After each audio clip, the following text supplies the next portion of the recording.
മാങ്കുളം ആനക്കുളം പേമിരം വളവിൽ വാഹനാപകടം. വിനോദസഞ്ചാരികളുമായി എത്തിയ ട്രാവലർ താഴ്ചയിലേക്ക് പതിച്ചാണ് അപകടം സംഭവിച്ചത്. പാലക്കാട് നിന്ന് ആനക്കുളത്തേക്ക് വിനോദസഞ്ചാരത്തിനെത്തിയവരാണ് അപകടത്തിൽപ്പെടുന്നത്.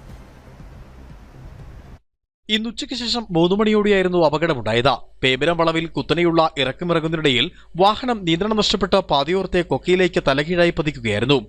അപകടം നടന്ന ഉടൻ പ്രദേശവാസികൾ ചേർന്ന് രക്ഷാപ്രവർത്തനം നടത്തുകയും പരിക്കേറ്റവരെ താഴ്ചയിൽ നിന്നും റോഡിലെത്തിക്കുകയും ചെയ്തു.